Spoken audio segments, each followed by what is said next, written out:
The muffled sound of measured footsteps was heard in the long, dark tunnel.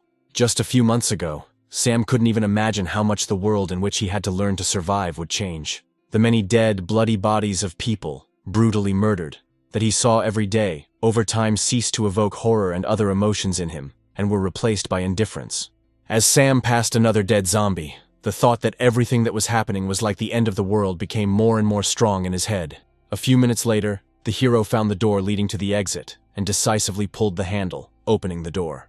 After which, without thinking, he stepped over the threshold.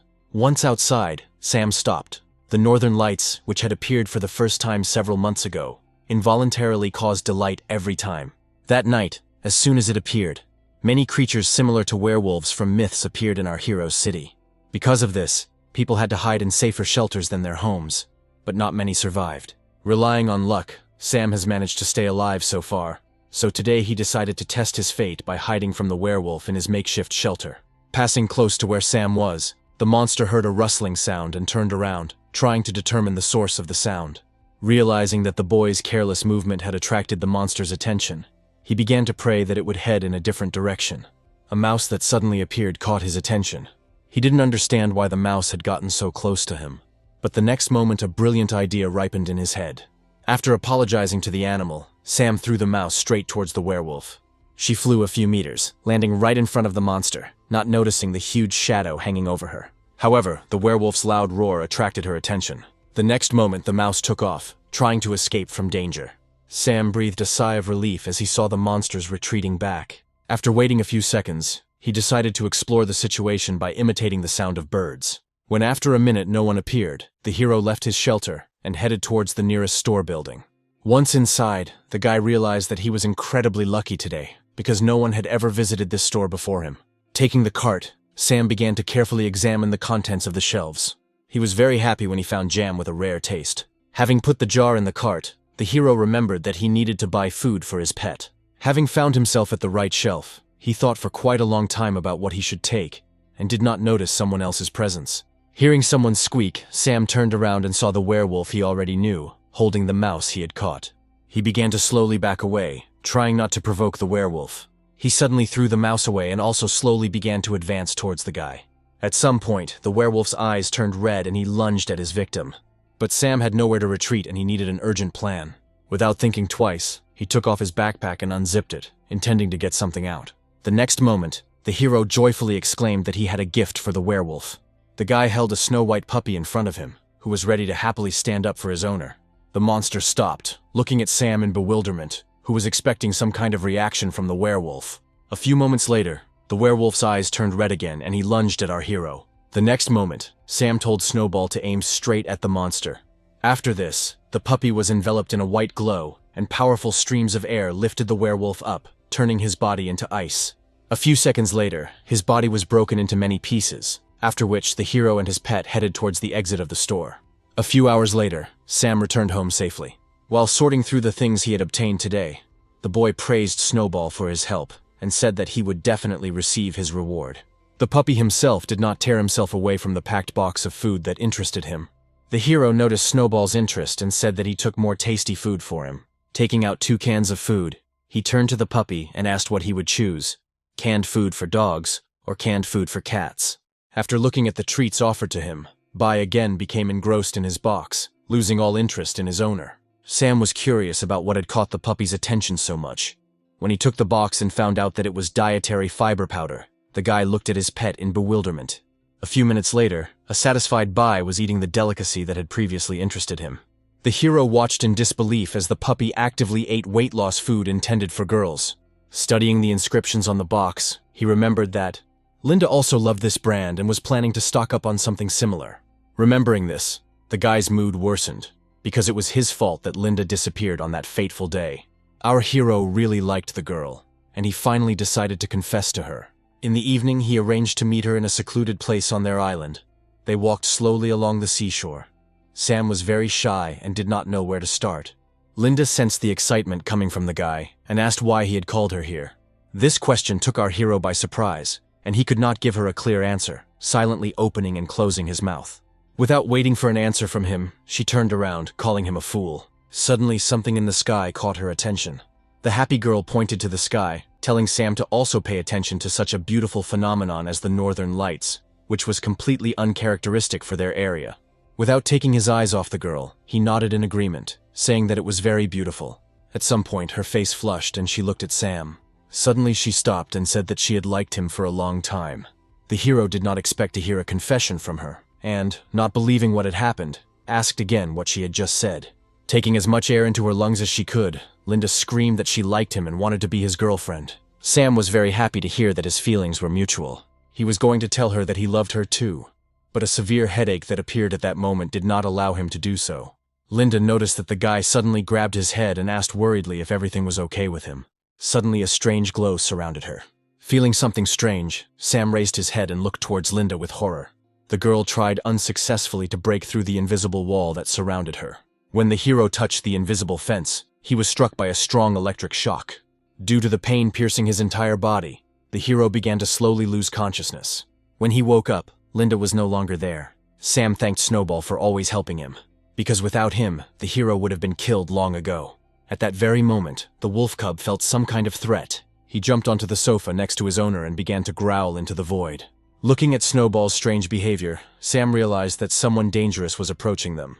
In a matter of seconds, he approached the wall and carefully looked out the window to scout out the situation. He didn't like what he saw there. A lot of werewolves were approaching the house. Suddenly, one of the monsters burst into the room, breaking through the wall with its powerful body.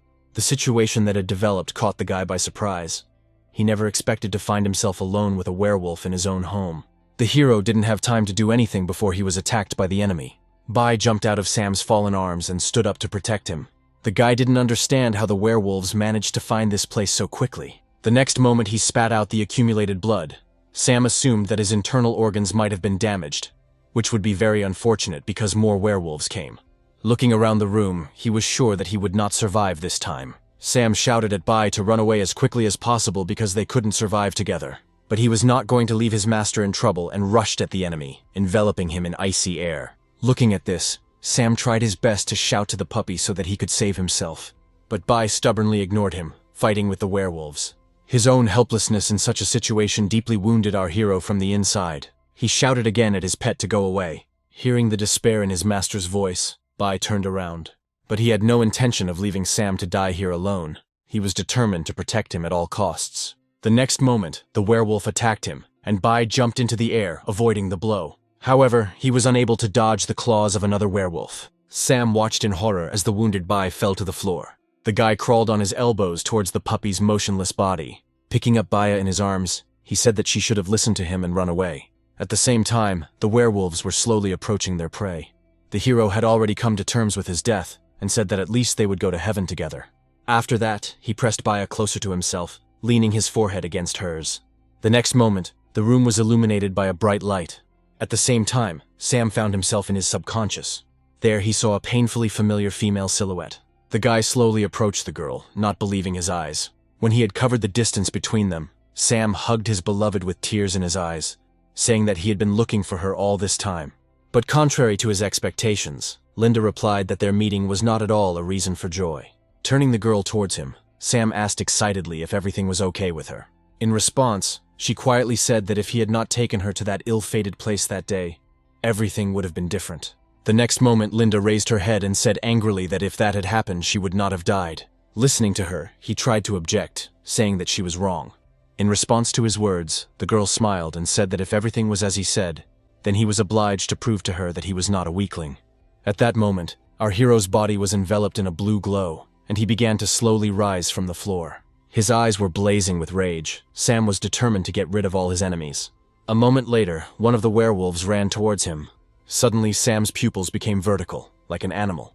He held back the werewolf's onslaught with his bare hands, preventing him from injuring himself. At some point, the monster's hands began to be covered with a thick layer of ice, which spread further across the body with each passing second. Without letting go of the monster's hand, Sam jumped up, becoming level with his opponent. The next moment, he sank his teeth into the werewolf's body. From the pain of the torn flesh, the monster fell on his back. The hero was glad that he had finally managed to show his strong side and confront the enemy on his own. At the same time, Linda's gentle voice whispered to him to kill everyone who stood in front of him without any hesitation. The guy rushed at the two werewolves standing in front. Time seemed to stand still for the monsters. The speed at which Sam was moving was too great. He literally dealt with the enemies in a second, rushing past them with lightning speed, only a trail of blood from the slain monsters following him. Bai slowly approached her master from behind. Sam came to his senses when he heard the puppy calling him. The hero looked at his hand in bewilderment. He could not understand where the strange sensations in his whole body came from. Bai came closer to him and grabbed the edge of her master's jacket with her teeth. Noticing that Bai was trying to pull him somewhere, Sam looked at his pet, asking what she was trying to do. In response, Bai let go of the fabric and headed somewhere forward, hinting for the guy to follow her. A sudden bright light made Sam cover his eyes. The image of Linda, dear to his heart, appeared before him again. The next moment, the happy girl rushed towards him, embracing Sam. She was glad that he had returned. The guy was also happy to be reunited with his beloved and followed her example, hugging her. They stood in this position for several seconds, which for Sam seemed like several hours. At some point he opened his eyes, returning to reality. Looking at his palms, the guy did not understand what had just happened to him. Raising his head, he saw the headless corpses of monsters in front of him. Sam couldn't believe that he did all this. Suddenly he remembered how he met Linda in his dream. Immediately after that, images of how he personally dealt with the werewolves began to appear in his head. The memories that came crashing down on him gave him a severe headache. A few moments later, the pain subsided, and the hero tried to analyze what had happened and understand how exactly he had managed to do all this.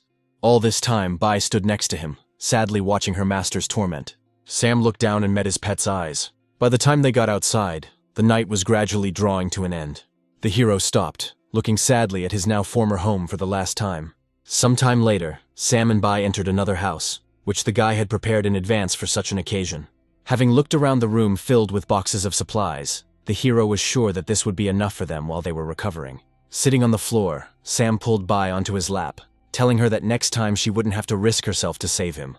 After which he began to treat her wounds with a napkin previously soaked in alcohol. A few minutes later, he noted that Bai's condition had improved greatly, and his own wounds no longer seemed so serious. Afterwards, Sam bandaged Bai's body to prevent infection. He lifted her up and, looking into her eyes, told her to always listen to his orders from now on. But in response, the puppy bit him on the hand. The guy looked at Bai with resentment, not understanding why she treated him this way. Sometime later, Sam came out of the shower. Running his hand over the fogged glass, he noticed that his wounds had indeed healed very quickly. He looked at his body carefully for a few more moments. Suddenly, the hero punched the neighboring wall. The tile beneath his fist crumbled and a hole appeared in the wall. Sam was surprised to realize that not only was the pain gone, but his strength had also increased significantly. Coming out of the bathroom, he noticed Bai sleeping nearby and assumed that the changes in him were somehow related to her. Taking another towel, the guy headed towards the puppy, after which he carefully covered Bai with a towel, trying not to disturb her sleep. Sam took a pillow and a blanket and lay down next to her, thanking her for the help she had given him. As soon as he closed his eyes, the hero immediately fell into a deep, restless sleep, in which he again desperately searched for Linda. He heard her cries for help from different directions, but no matter how much he looked around, Sam could not understand where she was. The guy wandered in the darkness, guided only by the cries of his beloved. Bai woke up and looked at her master with sadness in her eyes. For several minutes now, in his sleep, he had been calling for Linda. Deciding to help him out a little, Bai jumped out of her seat and crawled under the blanket next to Sam. She lay down next to him, touching her forehead to his cheek. At some point, her fur began to lengthen, turning blue. A few moments later, a beautiful blue-haired girl was lying next to Sam. Noticing that he felt a little better, she closed her eyes, falling asleep. The rays of the sun breaking through into the room woke up our hero. He rubbed his eyes sleepily, realizing that it was already morning. A rustling sound from somewhere to the side made Sam flinch in surprise. The guy looked to the side and was surprised to find a stranger next to him. He tried to understand how this stranger had gotten to him, because he definitely locked the door. As Linda rolled over onto her back, Sam accidentally touched her shoulder. He immediately pulled his hand back and looked at his palm in bewilderment. The next moment it dawned on him that there was a girl lying next to him. Pulling himself together, Sam cautiously asked who the stranger was and what she was doing in his house. The girl sat up and rubbed her eyes sleepily.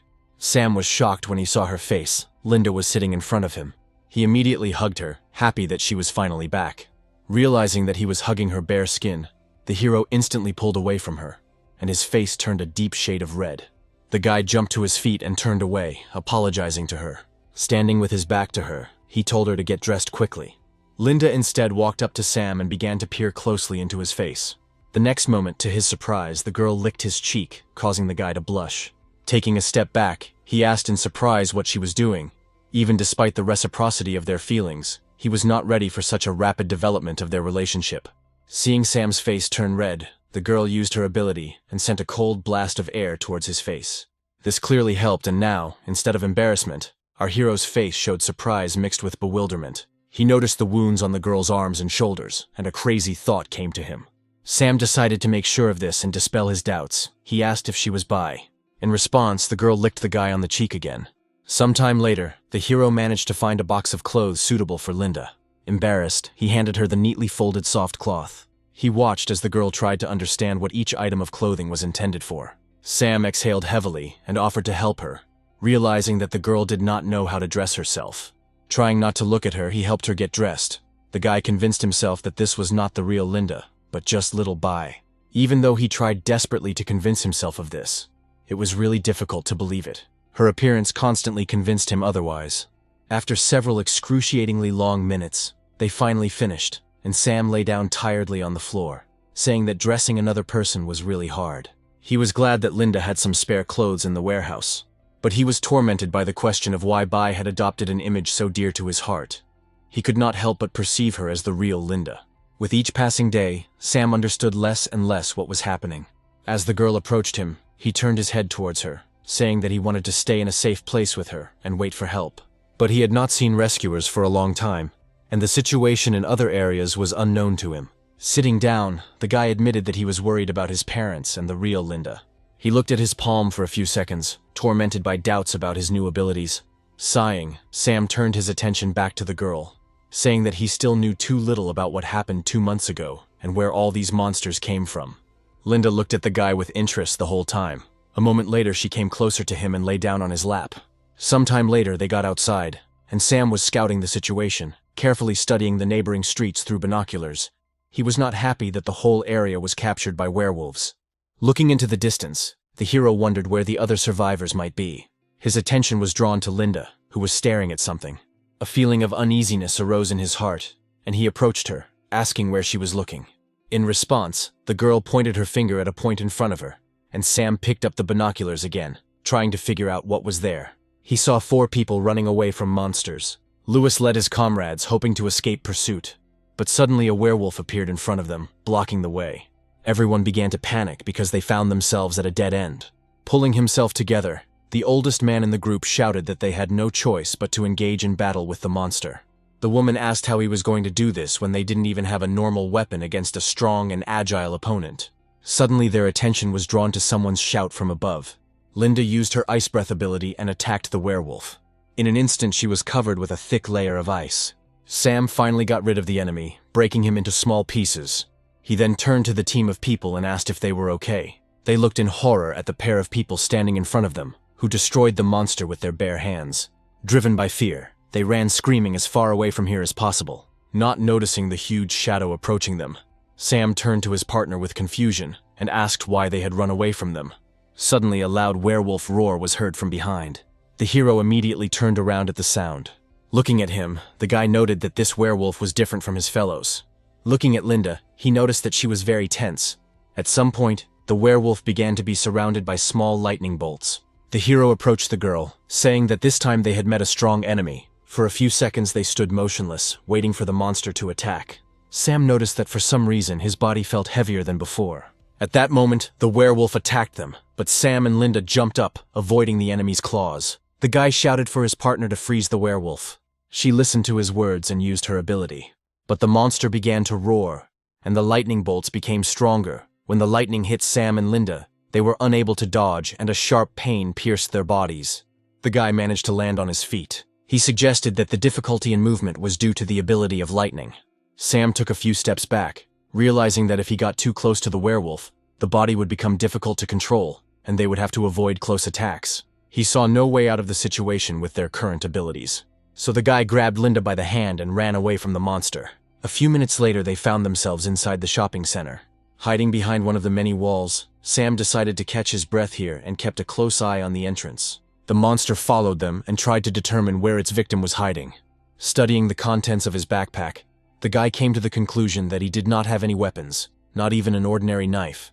Suddenly, Linda handed him something that looked like a knife made of ice. Sam thanked her and took the weapon she offered him. The next moment, he approached the girl and asked in surprise if she could create various objects from ice. Linda smiled and nodded her head. Thanks to the weapon he received, the hero had a chance to defeat the werewolf. At the same time, the monster looked around, searching for its victim. Suddenly, something flashed behind him.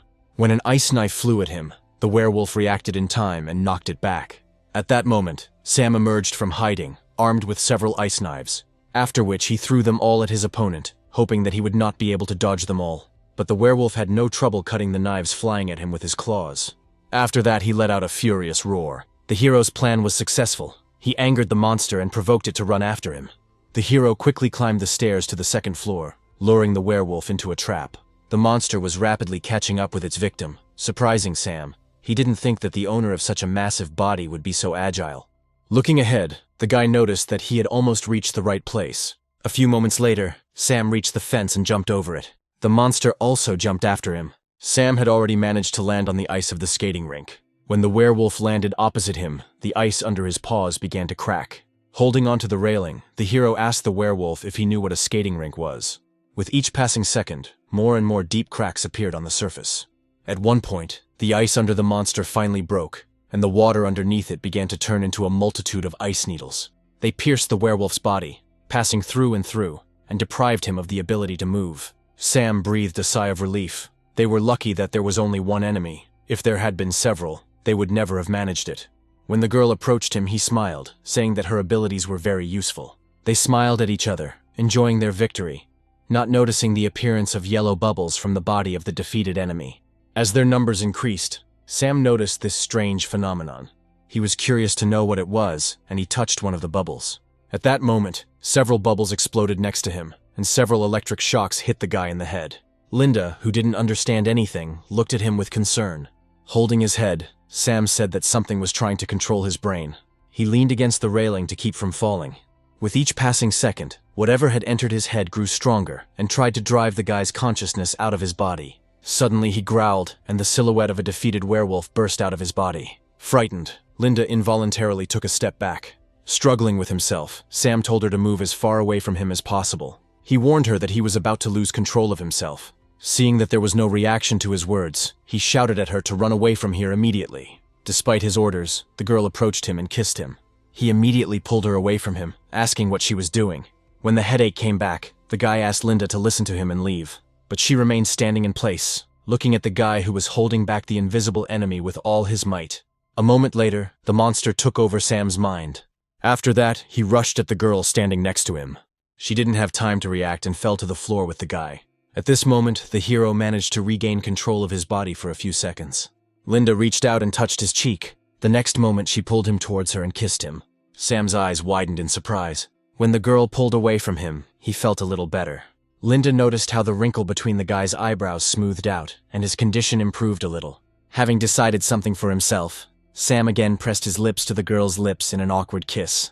They kissed for several long seconds. The guy felt that Linda had used her frost breath ability.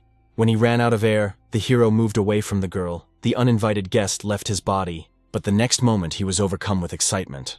A tired Linda lay on his face with her eyes closed. After making sure that she was not injured, the guy exhaled tiredly and lay down next to her. They lay silently on the floor, listening only to each other's measured heartbeat. Suddenly, Linda pressed herself closer to Sam. He looked at her and smiled tenderly. She helps him every time he is on the verge of death. Remembering their recent kiss, the guy's face flushed again. As if sensing what he was thinking, a blushing Linda used her frost breath on him, after which she covered her mouth with her hand, calling the guy a pervert. He sighed and looked at her with resignation. A moment later, he realized that the girl had learned to speak. Sam asked why she had suddenly taken on this form. The girl replied that she changed because the guy himself wanted it. After her words, the hero became sad. Deep down, he hoped that she could be the real Linda. Based on the information received, Sam assumed that she was able to read his thoughts, since she was able to understand who exactly he wanted to see and recreate the image of this person. Linda confirmed his assumption. He nodded, saying that he should indulge his fantasies about his beloved less. The hero decided to switch to another topic, asking the girl where she came from and why she appeared here. Linda admitted that she didn't remember anything about it. Sam sighed in disappointment and stood up from the floor, after which he angrily hit the wall, unconsciously using the power of lightning. He was angry at the lack of any information about what was happening to his world. When the guy looked at his hand, he was surprised to note that it was the same ability as the werewolf he had defeated. Sam assumed that he got it after he absorbed the monster's aura after it died. Linda came up to him, took his hand and asked if everything was okay with him. Despite his assurances that he was fine, the girl began to lick his bruised hand. He suddenly realized that after her last victory over the werewolf, Linda had turned into a human, and now she had started talking. Grabbing her by the shoulders, the guy joyfully exclaimed that most likely all their changes were connected with the number of monsters killed. After hearing this suggestion, the girl looked at him doubtfully. Sam exhaled and said that they would have to test this theory on their own experience, after which he took his backpack, saying that they needed to move on. But the girl remained standing where she was. Sam turned around and asked why she wasn't coming. She said that if the hero likes her, he should call her Linda, and if not, then bye. The surprised guy stared at her for a few moments. Then he approached her and stroked her head, calling her Linda. A few minutes later, they found themselves outside again. As Sam came around the corner of the house, he warned Linda to be careful. Making sure the path was clear, they moved on. The guy was glad that their fight did not attract other monsters. Suddenly, he noticed a backpack lying on the road. They came closer, and an unflattering picture opened up before them. The guys they saved earlier were brutally killed by another werewolf. Sam knelt down next to the stranger's backpack. He felt sorry that he couldn't save them from something like this. Suddenly, someone approached them from behind and pointed a gun at Sam and Linda, telling them not to move. The hero rose from his knees and, noticing the girl's fighting spirit, asked her not to attack. The boys shouted at the strangers to move away from the bodies of their friends. After which, one of them ran up and examined the dead bodies of his comrades. Richard turned to Sam and pointed a knife at him, asking why they killed his friends. Without waiting for an answer, the boys shouted that he would definitely avenge their murder. The guy frowned, calling Richard an idiot. After that, he used his new ability and sent an electric discharge towards the boys. Richard threw the knife aside and it fell at Sam's feet. Picking it up, the boy said that the wounds left on the bodies of their friends could only have been inflicted by a werewolf. Coming closer, he pointed a knife at Richard, saying that even if there was chaos everywhere now, they should not attack everyone with weapons. The guy who suddenly appeared shouted at Sam to stop and was ready to attack. Linda reacted faster than Sam and rushed to block the enemy's path. She made it in time and used her ice to block the enemy's fire. The hero was amazed that someone could control fire. Pulling himself together, he told Linda that they had to deal with that guy as soon as possible, so as not to attract the attention of the monsters. Then he poured some of his power into the ice barrier. A moment later, the barrier was destroyed. Seeing the lightning in Sam's hand, Alexander was very surprised that two strangers had superpowers. Suddenly, Sam moved from his place, approaching Alexander. A few seconds before the collision, he managed to activate his fire. With each passing moment, the flames grew stronger, and Sam was powerless against them. But Alexander had no intention of weakening his fire to allow the enemy to reach him. The hero jumped back a few meters and watched Alexander for a few seconds, whose flames gradually calmed down. Suddenly, the howling of monsters was heard, attracting everyone's attention. A few meters away from Alexander stood a crowd of werewolves. Sam shielded Linda and, after analyzing the monsters' behavior, assumed that they were not their target. Switching to a whisper, he said that they needed to seize the moment and escape. When Sam turned around and took a few steps, he heard Alexander's voice, who said that he would definitely protect everyone. The boy's words echoed unpleasantly in our hero's heart, and he clenched his fist, holding back the force that was bursting out. He couldn't afford to run away like a coward again. Alexander covered his comrades with his body, waiting for the right moment to attack. Suddenly, one of the werewolves rushed straight at him. Linda immediately froze the monster, preventing it from moving further. Sam, in turn, used physical force to break the frozen enemy into pieces. Then he ran ahead of Alexander and his friends, shouting for them to move as far away as possible. The hero was alone with several werewolves. Dropping to his knees, he fired an electric shock into the ground, striking his opponents. A few moments later, the werewolves fell dead. Sam noticed that using this ability was using too much of his strength. Suddenly, he felt a severe pain in the heart area. Sam didn't understand what was happening and why his heart began to squeeze. Alexander destroyed the werewolf that wanted to attack Sam. Afterwards, he returned to his friends, asking if everything was okay with them. Having made sure that the boys were okay, Alexander thanked our hero for the help he had provided. Suddenly, Greg intervened in the conversation, saying that Sam and his companion had killed several of his acquaintances. Alexander hit him on the head, saying that if that were the case, this guy would not have helped them. Linda noticed that something was wrong with Sam and looked at him with concern. Suddenly, he began coughing up blood and then lost consciousness. A few hours later, the guy began to come to his senses. Opening his eyes, he saw Linda sitting with tears in her eyes. Smiling tiredly, the guy called the girl by name. Stroking her head, he said that he was fine and that she had no reason to cry. Unexpectedly for himself, the hero felt someone pulling his clothes off. He asked Linda why she was doing this, but she replied that she had not done anything like that and put her hands in front of her. Sam lifted his head and saw the stranger lift his t-shirt and examine his stomach. At some point, she sank even lower. Sam's face turned red from the embarrassing situation. He had absolutely no idea what was going on here. Suddenly, the blonde beauty touched his belt buckle and began to unfasten it. Sam, red to the tips of his ears, snatched the belt from her and asked what she was doing. Melissa replied that she was just examining his wounds. Sam replied that he was not injured and did not see the need for this kind of check. But the girl only smiled softly.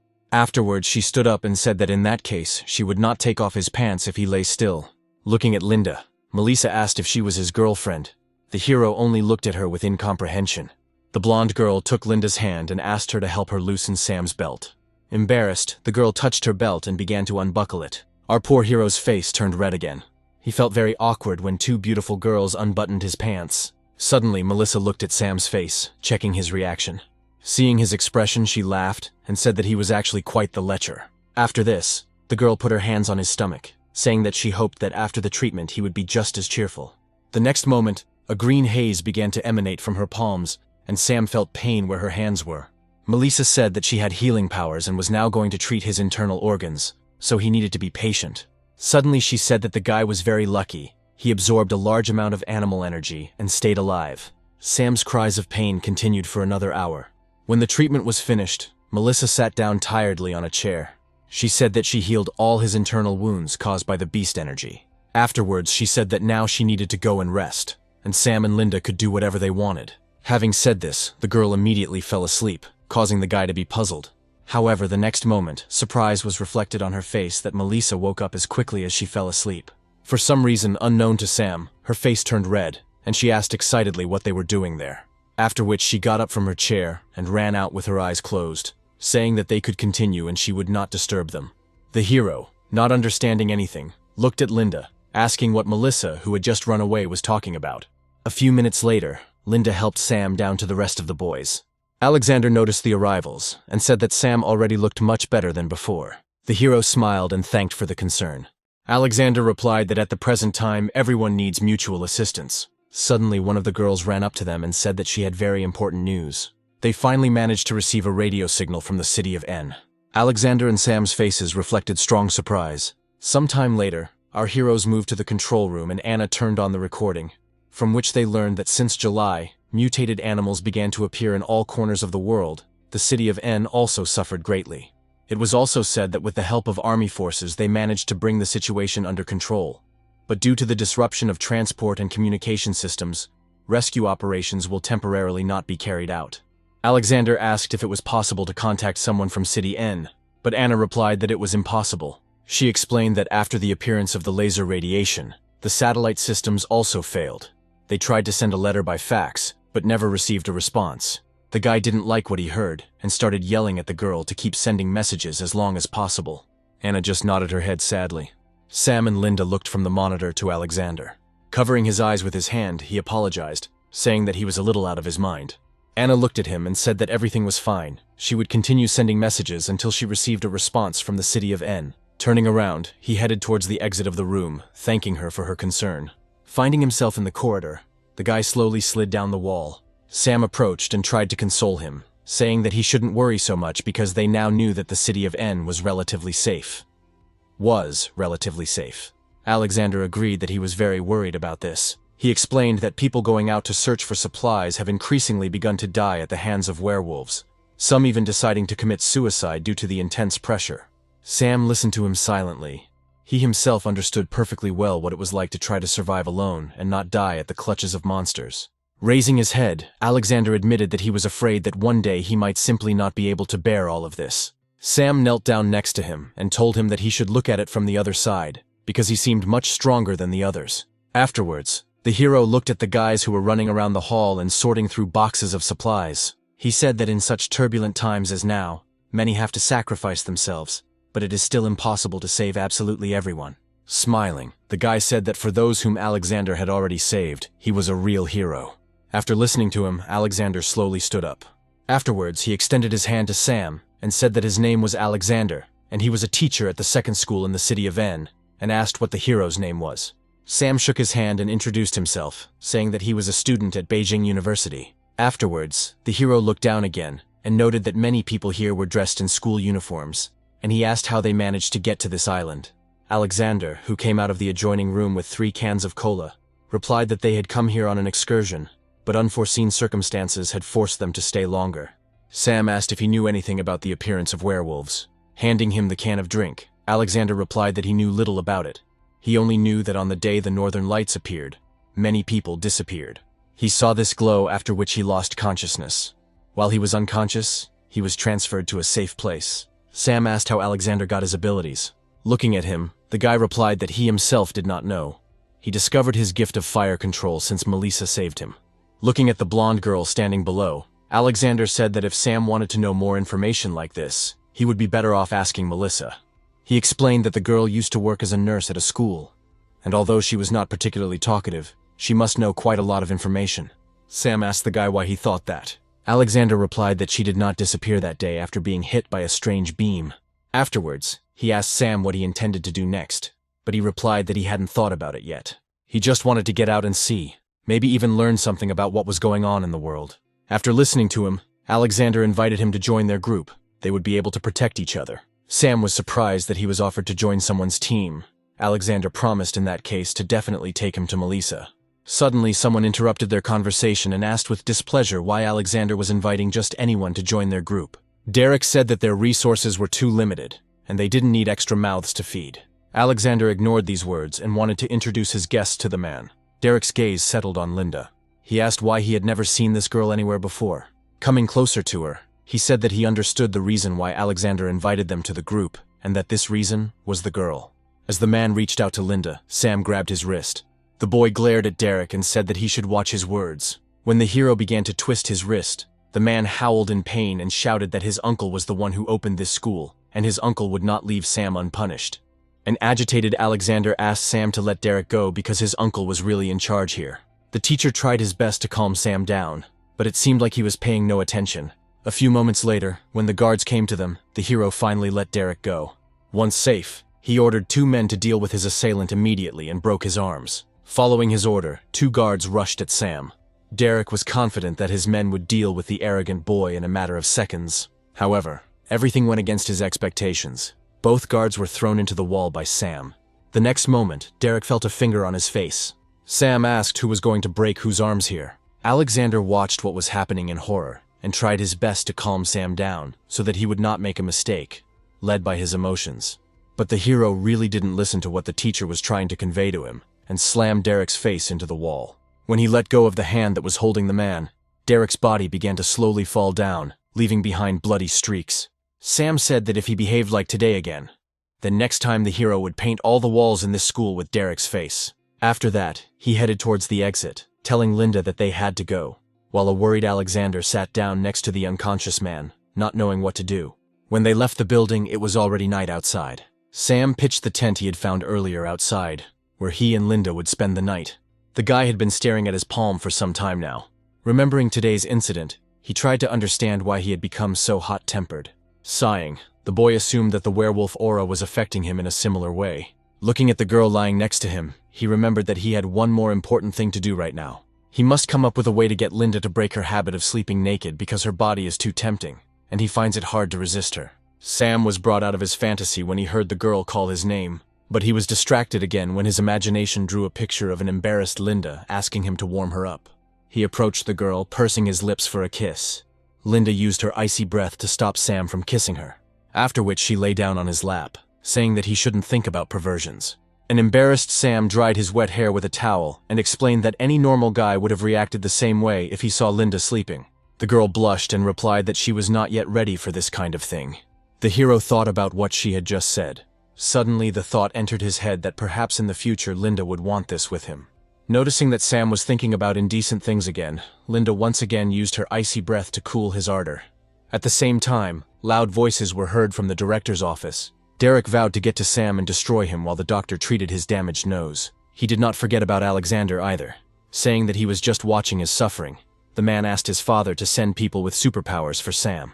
France replied that he was just an ordinary boy, and that destroying him in this way would be a waste of effort. Smiling wickedly, the man said that Derek should wait a little. They would deal with him after they carried out their plan. At the same time, Sam lay and thought about his parents. He hoped that they were safe now, because they worked on military bases. Linda was already fast asleep, pressed against the guy's warm body. Deep down, Sam was still unsure who exactly this girl was, Bai or Linda. If it was Bai, then where had the real Linda disappeared to? Raising himself up on his elbows, he pulled the blanket that had slipped off the girl higher. Looking at Linda peacefully snoring, he remembered how many times he had dreamed of spending the night with his beloved. But he would never have thought that it would happen like this. As he ran his fingers through her locks of hair, he thought that no matter who she really was, in the end he could see this situation as the fulfillment of one of his many wishes. Kissing the girl on the forehead, Sam wished her good night. This night has passed and a new day has come to replace it. The birds sitting on our hero's tent sang their songs, waking the guy up. That night, Sam couldn't get a good night's sleep because of the girl clinging to him. He didn't understand how a normal man could fall asleep in such a situation. Covering his eyes with his hand, he asked himself whether this was all happiness or torture. Thinking about what would happen if he lost control one day, Sam headed outside. Once outside, he saw Melissa in the backyard of the school. Approaching her, Sam greeted the girl. She turned around at the sound of his voice and hesitantly wished him good morning. The guy thanked her for Melissa curing him yesterday. Embarrassed, she replied that it was not worth thanking. Afterwards, the girl said that if he had no business with her, then she needed to go. Sam called out to her, saying he wanted to ask her about the Northern Lights. Melissa stopped and asked what they were talking about. The guy explained that that night many strange rays appeared, because of which many people disappeared without a trace. He shared that he also knew that Melissa was the only one who didn't disappear after that beam. The girl suddenly lost consciousness, but Sam managed to catch her before her body fell to the ground. The guy was amazed at the girl's ability to fall asleep anywhere. A few seconds later, Melissa opened her eyes. After that, the girl looked closely at the guy's face and said that, judging by the bags under his eyes, he and Linda had worked hard last night. Cupping his face in her hands, she said that young men needed to be able to control themselves. Otherwise, it would be too much trouble to find a new girlfriend after Linda left him. Sam replied that she had misunderstood everything, and he was surprised at how quickly a person's behavior could change. Melissa smiled, as if asking if this was true. The next moment she clung to him, running her fingers over his stomach. The stunned hero asked the girl to stop. Suddenly, he felt the air temperature around him drop sharply. All this time, Linda stood behind the guy and watched the sweet cooing of these two. When Sam turned around, he was met with an angry expression on the girl's face. Linda approached him and shielded the guy with her body, telling him that Melissa shouldn't teach him any weird things. The girl just laughed and asked why Linda was holding him so tightly, since no one was going to take Sam away from her. Melissa fixed a stray lock of hair and said that she wasn't going to tease her anymore. Turning her back to them, she said that she could tell them everything she knew about the rays. But before that, the girl set one condition. Sam asked what this condition was. Turning around, she replied that she wanted to be with him. The hero couldn't believe his ears and asked again if she really wanted to be with him. Smiling, the girl replied that although she had the ability to heal, she did not have the ability to fight, which is why she must find a reliable partner who could protect her. Sam hesitantly suggested that since Alexander also had a strong ability, it would not be more logical to be near him, especially since they worked at the same school, rather than offer something similar to a stranger. Approaching the guy, Melissa poked him in the chest, saying that he had a third-party program. Sam didn't understand what she meant. The girl explained that after the radiation, many people developed abilities. Alexander had only one of many supernatural abilities that awakened naturally. Such people can increase their strength only through physical exercise, but their progress is very slow. Sam is different from these people. He is able to quickly improve his abilities by hunting monsters. This is all explained by the fact that he has a special ability that allows him to make a contract with werewolves. Melissa said that Sam is the same as normal monsters, but he has a program that can absorb the powers and souls of killed monsters. Sam was shocked to learn that he was able to form contracts with werewolves. Smiling, Melissa asked if his sweet companion had told him everything. Turning to Linda, Sam asked with desperation in his voice if she had made a contract with him to give him abilities. Looking away, the girl replied that everything was just like that. Having received her answer, the guy asked where the real Linda was. The girl hesitated, not knowing what to answer him. Melissa suddenly intervened in the conversation, saying that there was a possibility that she was the real Linda. Sam looked at her with confusion. He said that she used to be a normal white puppy.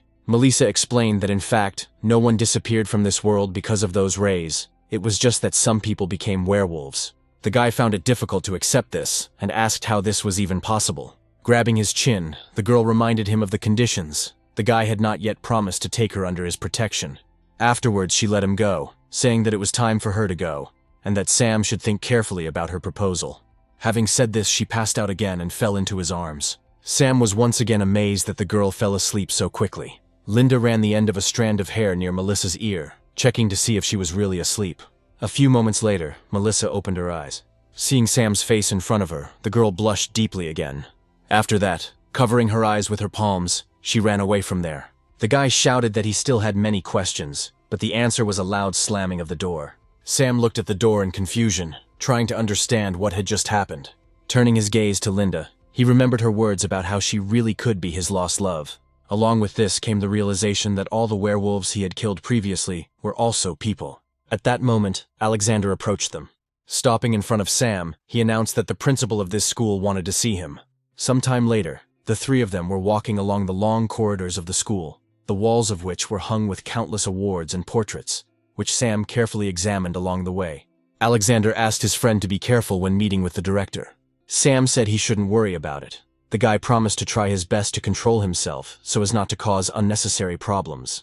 The teacher thanked the boy, and stopping at one of the doors, said that they were there. After that, he knocked on the door, saying that Sam was here. A couple of minutes later, they were all already in the director's office. Derek asked what he didn't understand about his uncle's words when he told Sam to kneel. The hero was barely able to restrain himself from attacking Derek right there. But Alexander touched his shoulder, reminding him of their recent conversation. The man standing at the window told his nephew to kneel down, but he became indignant, asking why he should do that. Derek was not happy that he had to kneel before the one who had injured him. France slapped him. He was not a man who was used to hearing objections to his orders. Towering over Derek, he reminded him that he always talked about joining forces and saving as many survivors as possible. But despite all his instructions, Derek constantly creates problems for him. If he were not his nephew, he would have been kicked out of here a long time ago. Alexander tried to intervene and calm the man down, but France raised his hand, gesturing for him not to interfere. Afterwards, the man ordered his nephew to go back to the room and think about his behavior, and he also forbade Derek to leave there without his permission. Derek had no choice but to accept this punishment. After this, he left his uncle's office. Having seated his guests, France asked if they had heard yesterday's broadcast. After receiving a short nod in response, the man said that given the current situation, they were not worth saving. So he planned to expand the size of their shelter and help as many people as possible. Alex intervened and said that since most of them were normal students, and he was the only one with abilities, it would be great if Sam joined them. Smiling, the director admitted that he had called them here because he hoped that Sam would be able to stay and help them search for supplies and rescue survivors. The hero replied that although he and Linda had abilities, they were still students and would hardly be of much use. The director stood up from his seat and said that Sam could offer his own terms on which he was willing to stay, and France, for his part, would do everything possible to make them a reality. The man said he understood that Sam and Linda were really taking a risk. As he approached his desk, he suddenly stopped. France said that if so many people had not died when he suggested going to port, he would not ask them to do so now. Alexander responded to his provocation by saying that the blame for that incident lay with him, since it was he who lost a dozen people trusted to him.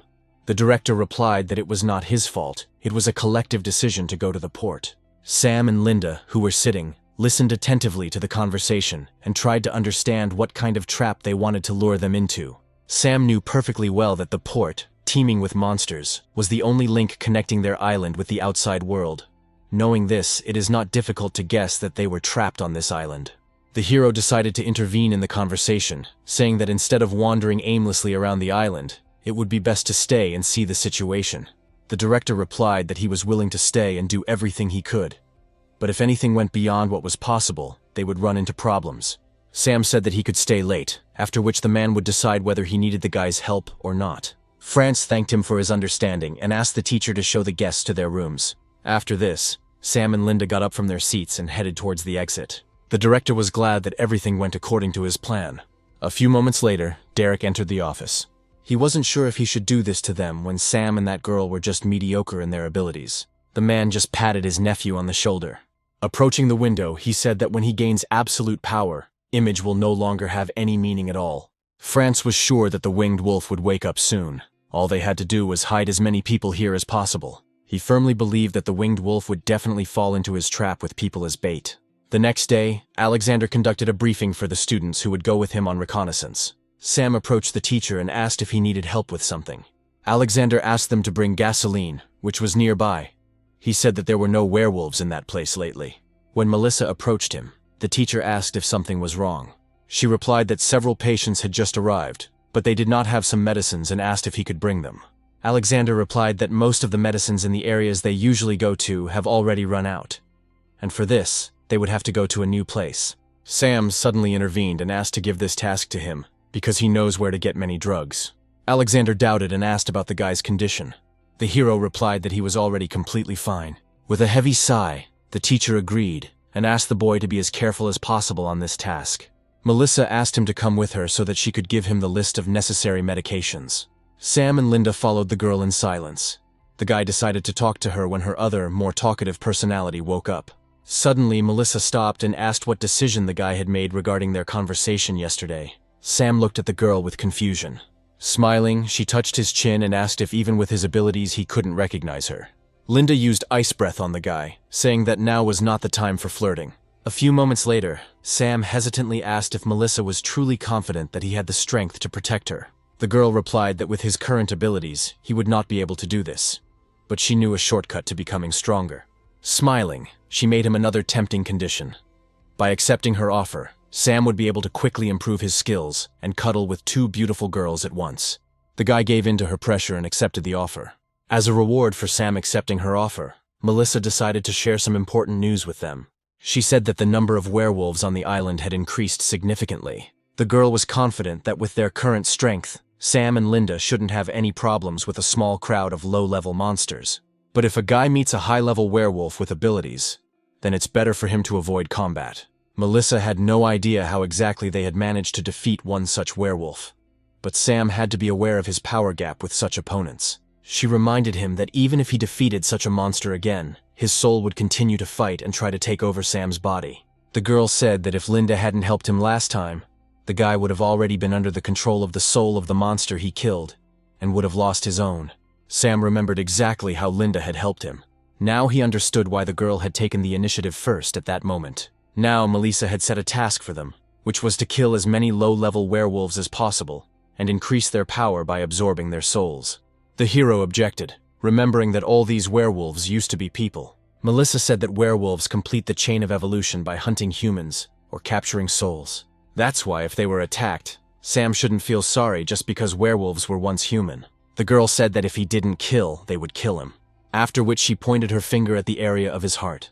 Sam wondered if there was a way to turn them back into humans, like what happened to Linda. Melissa replied that even she didn't know that. She explained that because she had received too much information that day, she had forgotten a lot and needed to restore the lost fragments of her memories. Sam asked if Linda could also restore her memory with her help. Melissa replied that she couldn't help with that, but she was sure that one day Linda would regain her full memory. Approaching the guy, Melissa whispered in his ear what he was going to do if Linda regained her memory, and she would kill monsters that were people. Looking at the stunned guy, the girl said that most monsters still like to kill people. After being surrounded by a strange light, a lot of different information began to fill her head. Her mind and body also began to change. She admitted that this information completely rewrote her thoughts and consciousness. If another soul were to inhabit it, it would also turn into a monster, like the werewolves outside. As for Linda's condition, the girl suggested that most likely something went wrong during the transfer of information, and serious gaps appeared in her memory. Turning around, Melissa said that the moment her memory returned, it would be unknown whether she would become a monster that needed to be killed or Linda. Although Sam hated to think about it, he knew perfectly well that Melissa was right. The guy patted Linda on the head, telling her not to worry about it. He was determined that even if her memory returned and Linda turned into a monster, he would be by her side, and they would leave this world together. Sometime later, they set out into the city, looking for the necessary pharmacy. As expected, Sam found all the indicated drugs in the pharmacy he had chosen, and, having collected everything he needed, he shouted to Linda that it was time for them to return. Suddenly, on the shelf next to him, the guy noticed something that caught his attention. Melissa's request to also bring contraceptives came to mind. He doubted whether they really needed to be taken. The inner angel and demon argued among themselves, weighing the pros and cons. Sam himself at that moment covered his eyes with his hand and froze in indecision with his hand outstretched towards the shelf. Noticing the guy's strange pose, Linda took one of the boxes of contraceptives and asked if Sam needed it. The guy came to his senses and replied that it was not necessary and asked her to put the box back. The girl looked with interest at what she was holding in her hands and asked what it was used for. The guy didn't know how to explain this to her and smiled awkwardly, scratching the back of his head. Afterwards, he switched to another topic, saying that there was a store nearby, and said that he would go there to see if he could find anything useful. The girl watched the guy walk away. A moment later, without his noticing, she slipped the box of contraceptives into the pocket of her dress. It took them only a couple of minutes to get to the store the guy had talked about earlier. He suggested that we split up and look for useful things here. Turning around, Sam noticed that the girl was tense and staring fixedly out the store window. When he asked what happened, Linda pointed her finger somewhere on the street. She said there was a werewolf there that they could kill. Suddenly, Sam covered her mouth with his hand. The guy noticed several monsters approaching and hid with Linda behind the wall of the store. He was lucky, and a couple of seconds later the werewolves headed in the other direction, passing by their shop. Only then was he able to breathe a sigh of relief and relax a little. The disgruntled girl asked why they couldn't just kill them. Sam replied that after all, they were once people too, and he wanted to avoid unnecessary deaths. Linda interrupted him, reminding him that killing werewolves would help him become stronger, and Linda, more than anyone, wanted Sam to live. The guy realized that the girl was very worried about him. He hugged her, telling her that he wasn't going to play the saint to the core, and if he had to kill a werewolf, he would do it to protect the people close to him. The guy asked the girl not to take the initiative in killing monsters either, only when they are pushed against the wall. A sudden cry for help brought the couple back to reality. Sam and Linda ran outside to see two werewolves chasing a little boy. One of the monsters caught up with the child and attacked. The hero watched this picture with horror. The child flew several meters, hitting his back against a flimsy structure with many boxes. A moment later, the boy found himself buried under the contents of numerous boxes that fell on him. The werewolves sensed the newly arrived prey and turned around. Sam and Linda stood a couple of meters away from the monsters. The hero was filled with anger. The next moment, he rushed towards the werewolves, leaving behind electrical discharges. The monster that was closest to the guy did nothing and waited for the right moment to counterattack. When Sam got close enough to him, the werewolf punched him with all his might. But the hero managed to dodge and the enemy's fist broke through the tile. Moving behind him, the guy grabbed the werewolf by the tail. He pulled the enemy's tail with all his might, hoping that he would lose his balance and fall. A few moments later, that's exactly what happened. Sam knocked the werewolf onto his back. The monster growled in helplessness. But a strong electric shock that passed through his entire body prevented him from making even the slightest movement. The next moment, Sam stepped on the head of the enemy he had defeated. After that, the guy jumped up again and ran towards the second monster. Finding himself 2 steps away from his enemy, Sam activated the lightning in his palms. After that, he touched the monster's head with his hand, sending a strong electric discharge through it. A moment later, the werewolf fell to the ground. Thus, Sam dealt with 2 werewolves for literally a minute. Sitting down by the boxes that covered the little boy's body, Sam felt guilty that he hadn't dealt with these monsters earlier, and that an innocent child had suffered. Suddenly he noticed how the fingers of the boy he had taken for dead trembled. The guy started to unpack the boxes, hoping that he would be able to save him. A few moments later, the hero dug the boy out from under the rubble and asked how he felt. The boy didn't respond, only letting out a painful groan as Sam picked him up.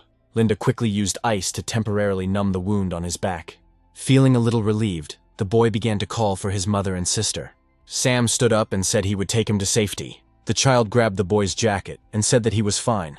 But his mother and sister had not eaten for several days, and he had to bring them some food. He asked Sam to help them, saying that they were in the next building. Feeling the child's back start bleeding again, Sam sighed heavily and agreed to help. All the way to the child's house, the guy tried to keep him from losing consciousness by talking to him. He asked the boy's name, but he replied that everyone usually called him Baby. Sam said it was a pretty weird name. The boy explained that his mother cannot call him by his full name, and then more often just calls him Baby. Then the boy asked why he went alone to look for food, and where his father was. The kid replied that according to his mother, his father had gone off to fight monsters, and would return when he was done with everyone. When they got to the right house, the boy said that they had arrived and his mother and sister were on the 3rd floor. A few minutes later, the 3 of them went upstairs. Entering the apartment, the kid pointed to the slightly open door, saying that his family was in that room. Linda immediately noticed the terrible smell that filled the house. Sam laid the boy on the couch and told him to rest there while he took the food to his mother and sister. Approaching the previously indicated room, the guy asked if there was anyone there. but there was no answer. When he opened the door, horror was reflected on his face. Linda, who had come up, covered her mouth with her hand to keep from screaming. Watching as Sam began to unpack the bag of food, the girl said that the woman and child were already dead. But despite this, the guy replied that they had brought a lot of supplies for them and sat down next to the woman. He said that now they don't have to worry and can finally enjoy their food. As Sam placed the last packet of cookies on the bedside table, he said that they would never go hungry again. As he said these words, tears began to flow from his eyes. They left that room only after several long minutes, returning to the living room.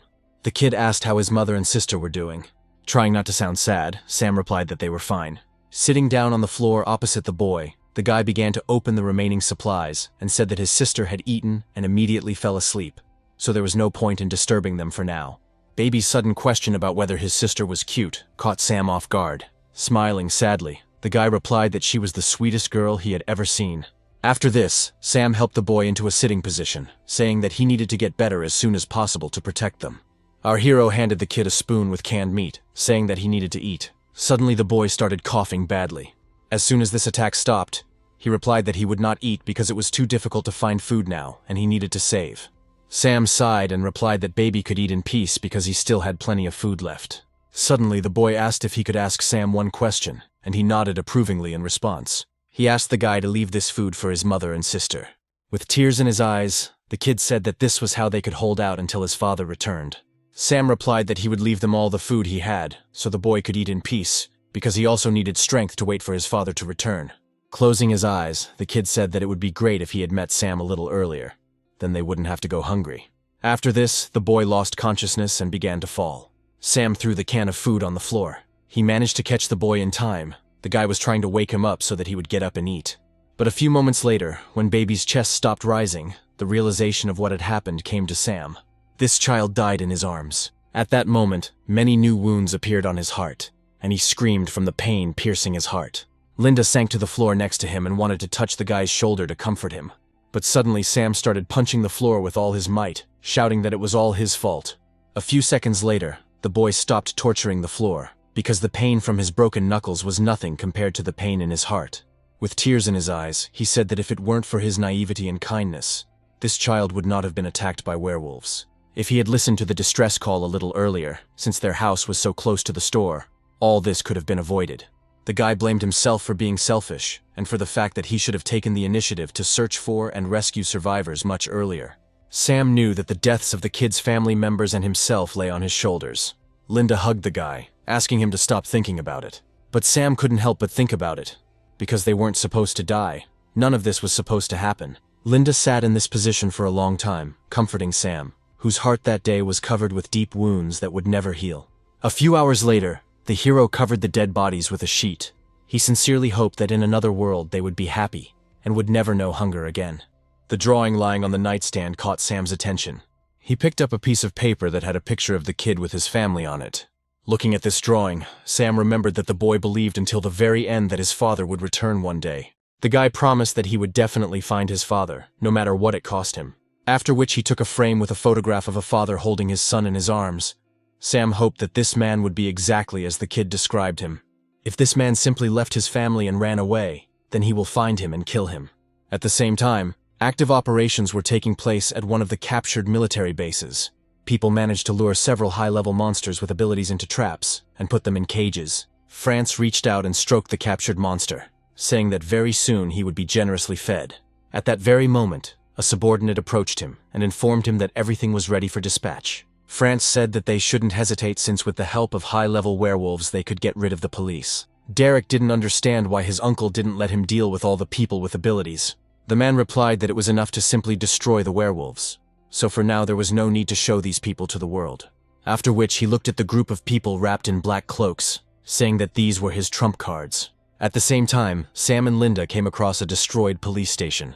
Looking around, the guy came to the conclusion that there had been a fierce battle here and most likely no one had survived. Also looking at the traces of the battle, Sam felt like the werewolves had organized an attack. He didn't understand why so many werewolves attacked a small police station. Suddenly they heard shots somewhere nearby. Several werewolves rushed at their victims, deftly avoiding the bullets. Michael shouted at his men to conserve their ammo and only shoot at heads and knees. Sam watched these people from the side. He noticed that they were simply dressed, cooperated with each other, and skillfully used weapons. Suddenly, Linda called out to him and pointed somewhere to the side. A few meters away from them, 2 more people were fighting a crowd of monsters. The girl noticed that several werewolves had climbed onto the roof of the building and were about to attack from there. The hero ran towards the men, shouting that the enemy was going to attack from above. But they didn't have time to do anything and froze, watching the monsters flying towards them. At that moment, he shouted at them to lie down on the ground. After that, Linda created multiple ice needles and sent them all at the enemy at high speed. The lying men heard several explosions. However, a few moments later, when the dust settled, the men saw that the monsters were still standing in front of them. But now there were pieces of ice sticking out of their bodies. Without wasting time, Sam rushed towards the monsters, lightning bolts at the ready. He knocked the werewolves off their feet with one blow, after which he raised his fist up and shouted that he would kill them all. Along with the guy's fist, several powerful bolts of lightning fell on the monster. The men sitting nearby were amazed at what they saw. A couple of seconds later, Michael and his subordinates ran up to them, asking if everything was okay. The man reported that the werewolves had fled and they had stopped shooting.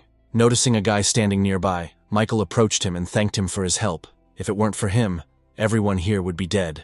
Afterwards, the man extended his hand, saying that although he did not know the name of their savior, he was very grateful. At that moment, Sam remembered the photograph of the man holding the baby in his arms. Clenching his fist, he asked why, being so close to his home, the man did not come and save his child. After this, Sam lunged at Michael, intending to hit him. The man allowed the guy to throw him to the ground. As Michael's men pointed their guns at Sam, ready to fire at any moment, Linda covered the boys back, aiming one ice needle at each of them. The man didn't even think about somehow resisting the guy who attacked him. He lowered his head and asked Sam how his family was doing. The guy was overcome with rage and asked why he couldn't go and check the condition of his family members himself. Sam said that his wife and children were no longer in this world. The man grabbed Sam's hand and thanked him for the information. After this, he ordered his subordinates to lower their weapons and said that they were returning. The marshal looked at his commander with sadness. Sam was not happy with the man's reaction to his words and wanted to catch up with him, but his path was blocked by Marshall, who was standing nearby, who said that there was no point in irritating Michael even more, because he had already suffered enough. He said that his commander was not at all the person Sam might have imagined. Some things cannot be seen right away. Sometime later, the men took Sam and Linda to their hideout. Looking around, the boy asked why there were so many werewolf corpses here. The marshal replied that when the monster attacks became more frequent, their superiors asked them to return to headquarters and be ready. But when they arrived on the scene, the situation had already gotten out of control. They gathered all the survivors and built a shelter in this tunnel. But the werewolves quickly found them, as if someone had given them this information, so there was a very fierce battle here. After their commander died, his deputy took over command, but he also died, so they changed commanders over and over again. Suddenly there was an explosion that took many lives. Ultimately, Michael was the only one left who could take over command. Once inside the tunnel, Marshall explained that it wasn't that Michael didn't want to save his family. They were obligated to protect the people in the shelter, and they had no way to take their family situation into account. The situation also worsened due to the fact that supplies and food became sharply short. Sam asked why they couldn't take the local people and leave. The marshal replied that Michael had already suggested something similar. But the question was, who could guarantee that there was a safer place somewhere? This is why most people don't want to go out and take risks, and they also have a lot of wounded people now, which makes the situation even worse. Sometime later, Sam decided to approach Michael, who was sitting at a distance. He handed the man a piece of paper, saying it was his son's drawing. The guy said that the boy believed until the very end that his father would defeat the werewolves and return for his family. Looking at the drawing of his already dead son, the man began to cry. Turning around, Sam said that he left the 3 of them in the room, and if Michael managed to return, the guy asked the man to bury them properly. The man asked the boy if he still had the right to meet his family again. The guy asked, almost in a whisper, if he had the right to accuse Michael of anything. Suddenly the man said that his son never liked being called baby. The boy turned around and looked at Michael with a silent question in his eyes. He admitted that he always wanted his son's life to be peaceful and carefree, because he was a very smart and brave boy. With his head down, Sam apologized to the man for his behavior earlier. Suddenly the boy's heart sank again, and he couldn't help but let out a painful groan, which made Michael and Linda worry. Sam was seated on boxes of provisions. The man excitedly asked how he was feeling. The guy replied that he was fine. He just killed several monsters today, which is why he had no strength left. The girl leaned down to kiss Sam, but the guy stopped her, saying that the situation was not that critical. While twirling a lock of hair around her finger, Linda asked him if he really didn't need her help. Michael, who was watching this scene, was convinced that today's youth had become too dissolute. Sam concluded that even if he absorbed the soul of a weak werewolf, his own body would tire too quickly. He also noted that his strength, although not significantly, had increased. Looking at the boy creating lightning in his hand, Michael asked where they got this kind of ability from. Sam replied that he himself did not fully understand everything. But after the appearance of werewolves, some people began to awaken various abilities in themselves. He said that in the shelter where he was previously, there were several other people with abilities. Michael looked at the guy in surprise when he found out that there were other people like him. The next moment, the man grabbed the guy by the shoulders and, not believing what he had heard earlier, asked again if there were any more shelters on this island. Besides this one, Sam replied that there were. He went outside to help find other survivors and medicine. Michael started asking the guy a lot of questions about what, where, and how many people they had already managed to save. Sam said that, initially escaping from the monsters, their refuge was an international school, in which there were about 100 survivors, most of whom were schoolchildren, and showed its location on the map. He explained that there were few werewolves in the area, so the danger level was lower. The marshal sighed with relief, saying that they now had somewhere to go. Michael said that this shelter is not a government one, so they may not agree to accept them. Sam replied that there was no need to worry about that. Even though the director of this school was overly authoritarian, he would not refuse to help a person who was capable of fighting. Looking away, Michael said that there were too many monsters here, and they had a lot of wounded and ordinary civilians. Sam said that together with Linda, he will help to fight off the monsters. The man only has a choice whether to persuade the others to take risks in order to transfer resources and go to a new shelter or not.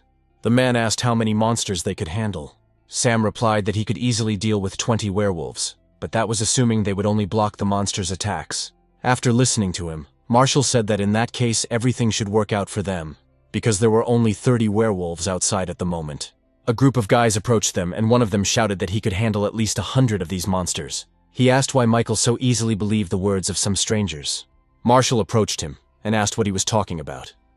Alan believed that he had said everything correctly, because everyone had heard what had been discussed earlier. Alan said the commander needed to use his brain and think about the likelihood that this hideout was real and how the guy and he alone could hold off 20 werewolves. If Sam really was as strong as he said, the man said he would have to first defeat Alan's comrades, whom he had brought with him. Michael touched the boy's shoulder, saying that Sam needed to convince everyone that his words were not empty words, and then they would follow him. Smiling, the guy asked the man if this was true. Michael told the guy to just fight half-heartedly and not hurt anyone. Stepping forward, Sam promised that he would try to be careful and make his people believe in him. The hero slowly approached the crowd waiting for him, Linda walking next to him. Seeing that Sam was in no hurry, the men began to shout, egging the hero on, saying that his girlfriend had more courage than the guy himself. When Linda stopped, barely containing her anger, Sam took her hand, telling her that he would figure it out on his own. But the girl objected to him. She didn't like the fact that these people were being rude to Sam right in his face and didn't respect him. They deserved that she teach them a lesson. The guy stroked her head, saying that he should do it himself. Then he took a few more steps forward, and pulling on his gloves, shouted for them to all attack at once. The men were taken aback by the guy's overconfidence, and seeing the confusion on their faces, Sam explained that it was easier to finish them all off with one blow than to fight each one separately. Alan shouted that the guy had simply gone crazy, after which he and his friends simultaneously rushed at Sam. While creating lightning, he said that one should never underestimate the enemy. After this, he touched the ground with his palms, conducting electrical discharges through the earth. All the men were paralyzed by powerful shocks that pierced their bodies. Sam shouted for them to get ready for the new trendy hairstyles. After that, electric shocks hit the heads of each of them, causing their hair to stand on end. Walking up to the fallen men, Sam assessed his work and said it looked pretty cool. He noticed that one of them had gone completely bald and apologized, saying that he had slightly miscalculated the voltage. The men admitted defeat, saying that Sam was too strong. Even though the hero had proven his strength to everyone, some still had doubts about whether there really was another refuge, because if there wasn't one, then leaving here would be a simple suicide. Hearing these conversations, Michael approached Sam, saying that he believed this guy. After that, Marshall and a few other guys supported Sam, saying that they trusted him too. The old man stepped forward and asked Michael if it would not be too irresponsible to rely on the unsubstantiated words of a stranger. The man replied that werewolf raids were becoming more frequent, which is why they had many victims and deaths. He said that even if that shelter did not exist, there was still no point in them remaining in one place, and waiting for the moment of their death. Michael's speech did not instill confidence in the people. Many doubted and thought that it was a trap. But there were also those who shared the commander's view of the situation, saying that sometimes the situation really needs to be changed. Suddenly they heard a noise outside. Michael radioed the patrol officers, asking what was going on. He was informed that a whole horde of werewolves had suddenly descended upon them. The line of defense had been broken through, and according to rough estimates there were more than 100 monsters. Suddenly the connection was lost. Upon hearing the terrible news, everyone rushed in different directions, hoping to hide from the impending threat. Michael ordered everyone to act according to the previously developed evacuation plan and protect civilians at all costs. After this, the man turned to Sam, asking them to go with the others to the tunnel to help people move to another shelter. The guy asked doubtfully what would happen to the rest. Smiling, Michael replied that sometimes sacrifices have to be made to keep people safe. Then he turned around, shouting at the end that they would try to buy as much time as possible to escape. Sam looked sadly at the retreating backs of the men who were running straight into the arms of death. Having run to the scene, the men began shooting at the monsters. Michael supported everyone, reminding them that they had too much at stake. Suddenly, one of the monsters jumped high into the air, aiming at a man standing nearby. Michael noticed the approaching werewolf too late. The man had long been prepared for death, and was glad that he would finally be able to reunite with his wife and children. But Sam had other thoughts on the matter. He plunged the knife into the chest of the monster, who did not have time to reach his victim. The guy said that he promised the kid to take his father away from here. Turning around, he said that the same applies to all the other fearless warriors. The man smiled, saying that he sensed a fighting spirit in the boy. Sam replied that his determination was stronger today than ever. A few moments later, the hero again entered into battle with the monsters. He created an electric ball in his palm and threw it at his opponent. The werewolf was knocked off his feet by this blow and flew back several meters. Sam felt the power coursing through his veins. When several werewolves rushed at him at once, the boy took a defensive stance, gathering as much strength as possible in his hands. The next moment, he hit the ground and electric discharges struck the werewolves. Linda was at the top at this time, creating ice needles. When Sam carried out his attack, the girl realized that it was her turn. A multitude of ice needles fell from the sky onto the monsters like hail. As Linda sat down next to Sam, he praised her. Suddenly he felt something strange. The guy saw clots of animal energy that were floating in the air. Suddenly, another werewolf appeared and lunged at Sam and Linda. The girl reacted faster than the guy and began to create an ice shield to protect Sam. But the barrier she created was broken by one blow from the werewolf, and Linda herself was thrown back. Michael was attracted by the noise from the side, and when he turned around to see what was going on, he saw Sam and Linda lying on the ground next to the monster. He shouted to his subordinates to hurry to their aid. Michael and another man were at Sam's side in an instant and began shooting at the enemy. The worried hero asked if Linda was okay, and the girl nodded her head. Suddenly his heart began to squeeze again and he let out a painful groan again. Seeing Sam in this state again, Linda was scared. The hero thought that if with each kill of werewolves their souls continued to be absorbed by him, then the negative effect would only grow. But he also could not be sure that Michael and his guys would hardly be able to withstand so many monsters. The man turned around and shouted at Sam to get out of there as quickly as possible. Getting up from the ground, the guy replied that he was fine. He just spent too much energy this time. Sam looked at the backs of these people who didn't have any superpowers, but still fearlessly sacrificed their lives for others. He and Linda didn't want to become a burden to anyone simply because they weren't feeling well. The hero activated his ability again. He thought that since they were in a world where the end of the world had come, they should face their death without fear and save those they could. A moment later, Sam rushed forward, engulfed in electric shocks. A few minutes later, the ground was strewn with numerous monster corpses. All the wounded were given medical assistance. Those whose wounds were not so serious went back to base, helping each other. Michael, who approached the seated Sam and Linda, admitted that at first he was very worried about whether everything would go according to plan, or whether the guy would not have the strength to continue the battle. Afterwards, the man sat down next to the guy, and patting him on the shoulder, said that although Sam was still young, he was the most fearless of all those present. The guy exhaled tiredly and asked the man to stop making fun of him, because his hands were still shaking from fear. Michael replied that the guy shouldn't belittle himself, and that he had done a great job. At that moment, Marshall approached them. Rising to his feet, Michael asked if the evacuation had been successful. Having received a positive answer, he and the men standing nearby smiled happily. Afterwards, Michael extended his hand to Sam, saying that it was time for them to move on too. The hero took the offered hand and smiled.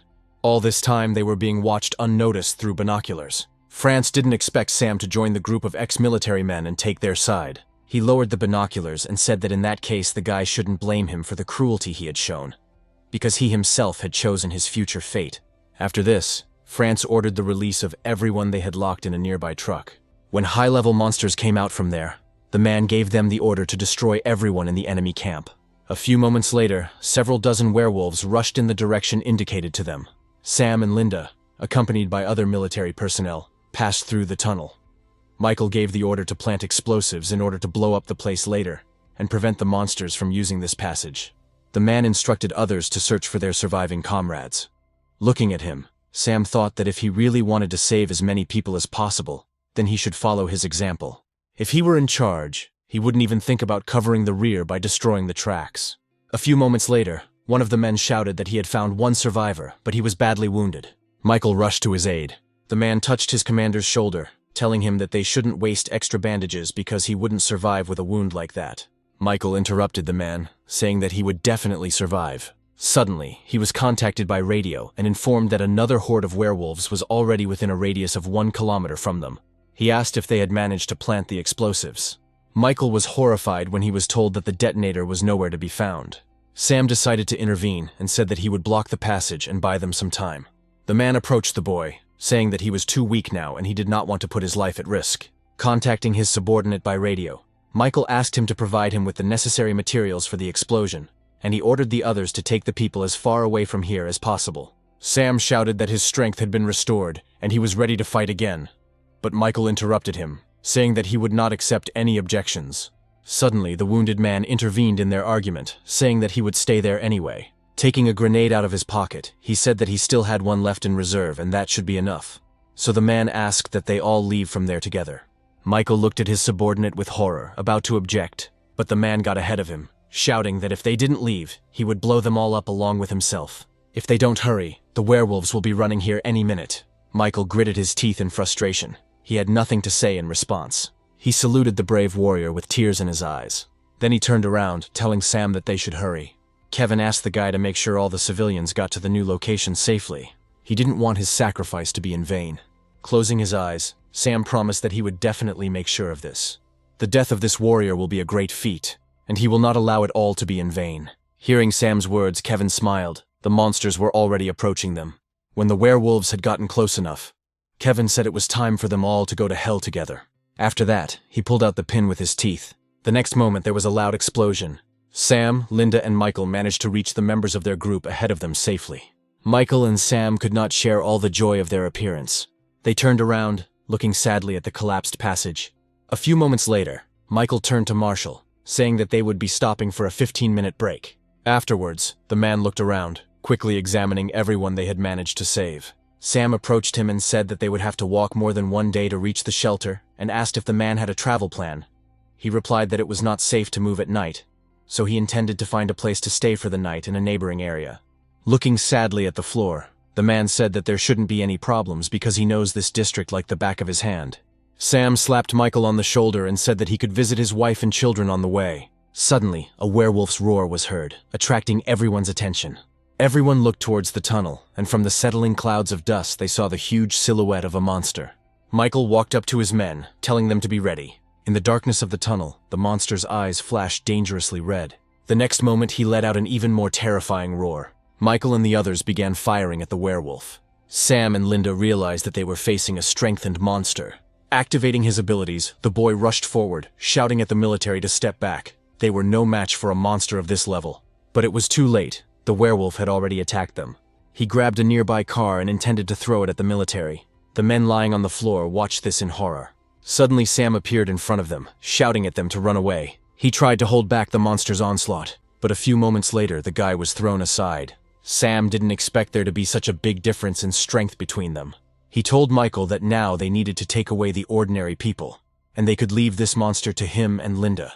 But the man objected, saying that this werewolf was many times stronger than the previous ones, and they couldn't handle it alone. Sam said that although werewolves are strong, they are not particularly smart. He was confident that Michael alone should lead the escape operation. So even if they didn't defeat the monster, it would be much easier to escape knowing that everyone else was safe. The man didn't know what to say to Sam, and smiled, wishing them luck. For some inexplicable reason, he believed that this boy would succeed. After this, Sam turned to Linda, saying that they would proceed according to the old plan. The next moment, they rushed towards the werewolf. The monster covered himself from the ice needles the girl fired at him. At that moment, Sam decided to attack the werewolf. The guy raised his fist to strike, and his opponent followed his example and also raised his clawed paw. However, instead of striking, Sam grabbed the monster by its outstretched paw, after which, pushing off from her, he did a somersault in the air. The monster raised its other paw to strike while the boy had his back to him. At the same time, Linda used ice. Sam jumped again, raising his fist again to strike. The next moment, Sam dealt a powerful blow to the monster. This action of the guy made the werewolf lose his temper. The hero jumped to the side, shouting Linda's name. The girl had already managed to accumulate enough energy and was ready to attack. A moment later, tall blocks of ice appeared one after another, surrounding the monster's body. Sam attacked the werewolf again, but the monster was not going to lose to his victim so easily. A powerful electrical discharge erupted from his body, harming Linda and Sam. They landed a few steps away from the enemy. The man who was watching this fight from the shadows said that if it was an ordinary high-level werewolf, they would not have any trouble dealing with him. Thanks to France's special skill of controlling the minds of living beings, this monster has become much stronger. The man was sure that Sam and Linda would die right here, because the monstrous strength of the werewolf combined with France's intelligence was an invincible weapon. Sam managed to dodge the werewolf's furious attack. However, the next moment, several high-voltage discharges hit his body. Immediately after this, the monster picked up several stones from the ground and threw them at Sam. The guy managed to dodge a few but was caught in some places. Sam didn't understand what was happening. This werewolf fought completely differently than the others. A moment later, the guy flew into the boxes of provisions. Linda noticed that Sam was unable to cope with this monster. The girl created many ice needles in the blink of an eye. As the ice needles reached the monster, he activated his ability, and multiple electrical discharges surrounded his body, breaking the flying needles. But the girl turned out to be stronger. The reduced needles managed to break through the defense, and a few moments later, the monster fell to the ground. The werewolf did not receive any mortal wounds, and, bending down, he quickly ran towards her, avoiding the needles. When he finally got close enough to her, he raised one paw to strike. Linda froze in fear. Suddenly, a car door flew into the werewolf's back. Sam ran towards the monster screaming. He managed to hit the werewolf, causing him to fly back.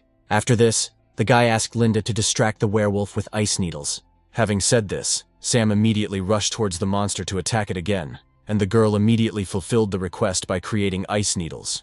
The werewolf covered his face to prevent the ice needles from hitting him.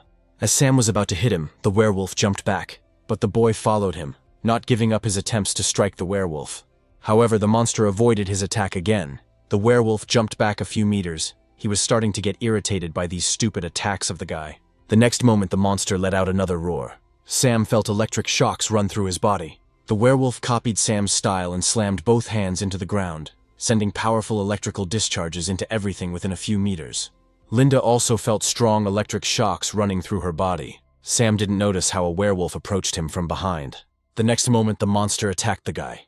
He flew into the wall, hitting his back painfully. Sam saw the monster form an electric ball in its hand and was about to throw it at the guy. He smiled, thinking that his end would come here too. Suddenly, Linda appeared in front of the guy, taking the blow. Sam managed to land back on the ground with the girl in his arms. Looking at the girl's back, he saw a deep mark from the monster's claws. He looked at the girl's pale face and asked how she felt. The girl did not answer, but only extended her hand to Sam's face. But the next second, her hand fell limply to the floor.